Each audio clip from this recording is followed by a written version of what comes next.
الحمدللہ رب العالمین وبہ استعین واشہد ان لا الہ الا اللہ وحدہ لا شریک لہ واشہد ان محمدا عبدہ ورسولہ اما بعد۔ ہمارے سمانت درشکوں اور پیارے ودیارتھیوں،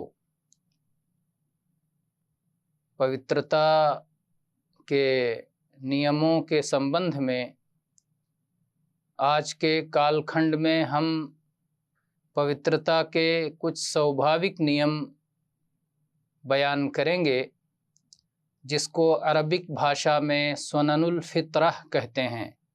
سنن الفطرہ یعنی یہ وہ سوبھاوک نیم ہیں جو اس سرشٹی کی شروعات ہی سے جتنے بھی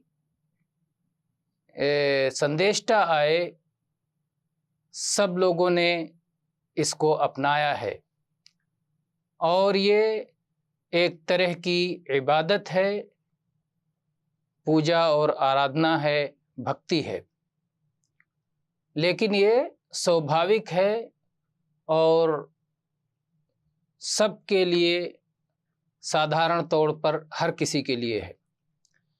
اس میں سے پہلی چیز ہے داتون، مسواک۔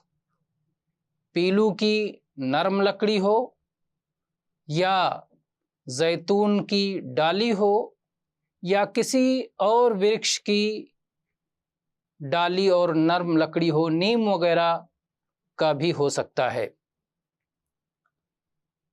داتون وہ وستو ہے کہ جس سے جہاں ایک اور مکھ کی شدھتا پراپت ہوتی ہے، وہیں اللہ سوامی کی پرسنتا بھی پراپت ہوتی ہے، اور یہ ایک عبادت اور پوجا بھی ہے جس پر ہمیں پنیہ ملتا ہے۔ داتون کی ودھی کیا ہے؟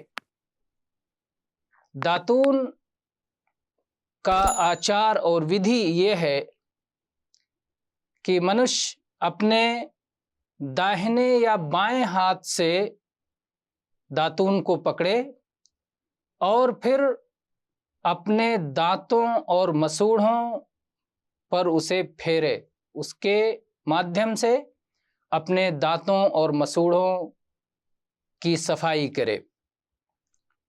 منہ کے اندر داہنے اور سے آرمبھ کرے اور پھر بائیں اور تک لے جائے، اور کبھی کبھی داتون کو اپنی جیبھ کے کناروں پر بھی لگائے اور اس سے جیبھ کی بھی صفائی کرے۔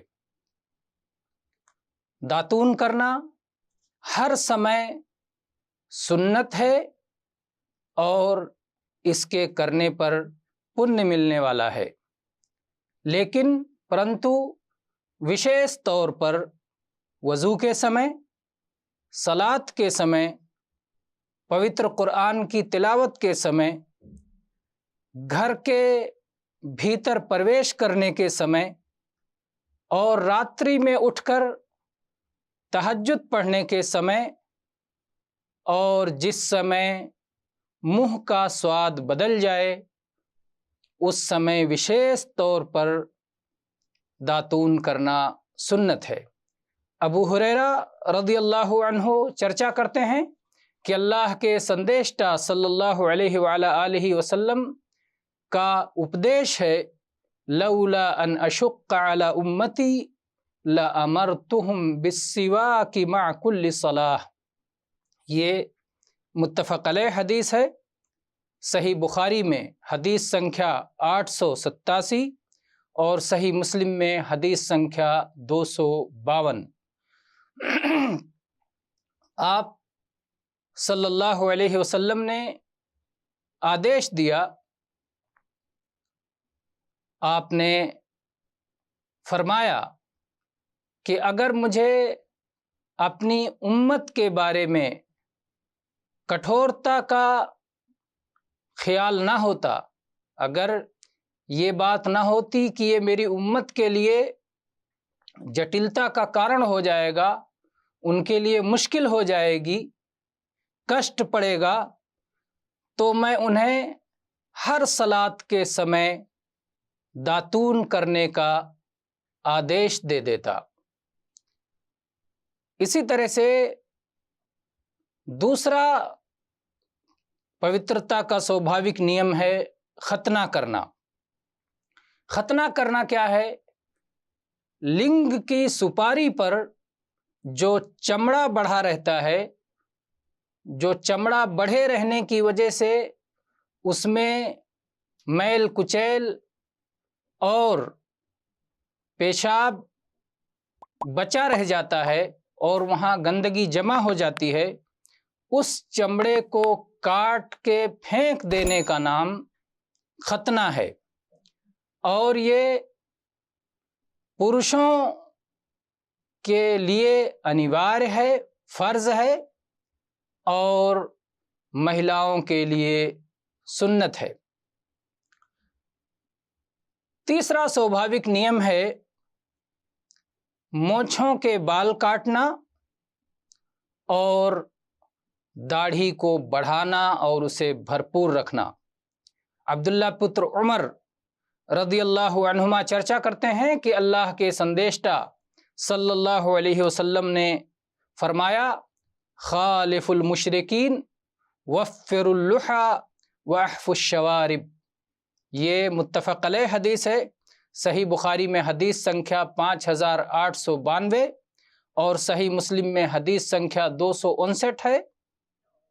کہتے ہیں مشرکوں کا، بہودیو وادیوں کا وروਧ کرو، داڑھی کو بھرپور اور بڑا رکھو اور مونچھوں کو کتر کے چھوٹا کرو۔ چوتھا سوبھاوک نیم ہے لنگ اور یونی کے آس پاس کے بالوں کو مونڈنا، شیو کرنا، بغل کے بالوں کو صاف کرنا اور ناخن کو کاٹنا۔ اس وشے میں ابو ہریرہ رضی اللہ عنہ کی حدیث ہے کہ اللہ کے سندیشٹا صلی اللہ علیہ وسلم کا اپدیش ہے، خمس من الفطرہ، الختان والاستحداد ونتف الابط وتقلیم الاظفار وقص الشارب۔ یہ متفق علیہ حدیث ہے، صحیح بخاری میں حدیث سنکھیا 5889 اور صحیح مسلم میں حدیث سنکھیا 257 ہے۔ 5 باتیں فطرت کی ہیں، سوبھاوک نیموں میں سے ہیں۔ پہلی چیز ختنہ کرنا، دوسری چیز لنگ اور یونی کے آس پاس کے بالوں کو صاف کرنا، سوچھ کرنا، شدھ کرنا، تیسری چیز بغل کے بالوں کو صاف کرنا، چوتھی چیز ناخن کاٹنا، اور 5ویں چیز مونچھوں کے بال کاٹنا۔ انس پتر مالک رضی اللہ عنہ بیان کرتے ہیں، وقت لنا فی قص الشارب وتقلیم الاظفار ونتف الابط وحلق العانہ ان لا نترک اکثر من 40 لیلہ۔ یہ صحیح مسلم کی حدیث ہے، حدیث سنکھیا 258۔ مونچھوں کے کاٹنے میں، ناخن کے کاٹنے میں، بغل کے بال کو صاف کرنے میں، اور یونی اور لنگ کے آس پاس کے بالوں کو صاف کرنے کے لیے ہمارے لیے سمے نردھارت کیا گیا کہ ہم 40 دن سے ادھک اس کو نہ چھوڑیں، 40 دن کے بھیتر ہی ہم اس کی اوش صفائی کر لیں۔ 5واں سوبھاوک نیم ہے مشک یا اور کوئی بھی عطر کا پریوگ کرنا، سگندھت وستو کا پریوگ کرنا۔ انس پتر مالک رضی اللہ عنہ کہتے ہیں،